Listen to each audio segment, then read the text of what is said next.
Hello बच्चों, चलिए प्रश्न को देखते हैं। प्रश्न है, अभिक्रिया 2N2O5 से 4NO2 प्लस O2 के वेग की व्याख्या कीजिए। O2 के सांद्रण में परिवर्तन। तो देखिए बच्चों, यहाँ पर बात करें प्रश्न की मुख्य अवधारणा की। मुख्य अवधारणा, तो हमारे पास में जो यहाँ पर अभिक्रिया का वेग होगा, अभिक्रिया का वेग, इसे ही हम कहते हैं अभिक्रिया की दर। यहाँ पर यही हमारे पास में होता है अभिक्रिया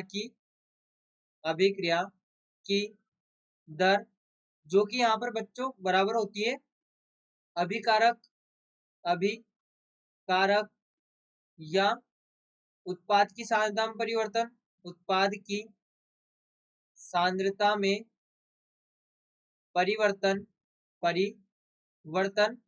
बटे यहाँ पर परिवर्तन में लगा समय, परिवर्तन में लगा समय, ये हमारे पास में अभिक्रिया की दर या अभिक्रिया का वेग होता है।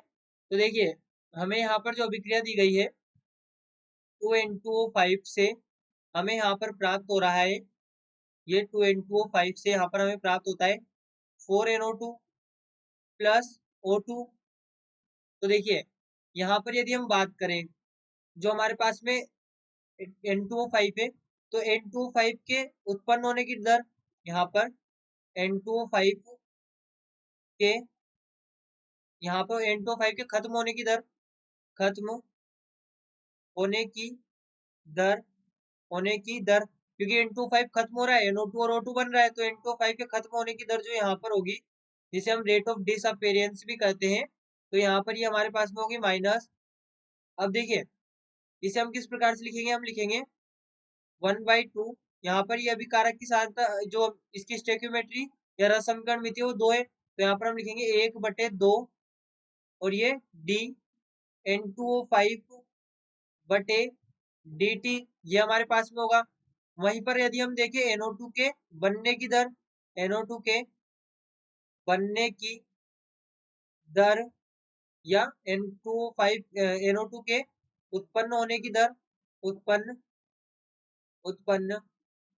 होने की दर,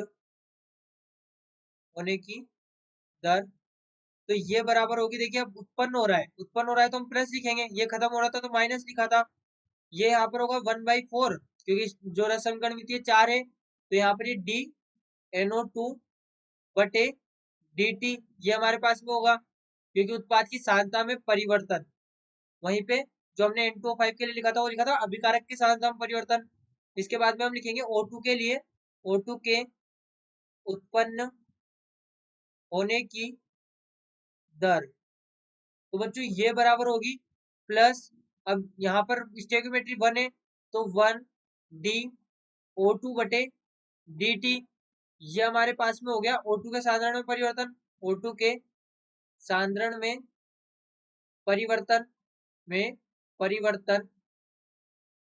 अब देखिए, यदि हम बात कर रहे हैं अभिक्रिया के वेग की, यदि हम बात करें अभिक्रिया की दर, अभिक्रिया की दर, तो इसे हम किस प्रकार से लिख सकते हैं, इसे हम लिख सकते हैं -1/2 डी N2O5 बटे dt, इस प्रकार से भी लिख सकते हैं, या हम लिख सकते हैं प्लस 1/4 डी NO2 बटे dt, इस प्रकार से भी लिख सकते हैं, या फिर हम देखिए लिख सकते हैं, ये बराबर होगा प्लस 1 डी O2 बटे dt के।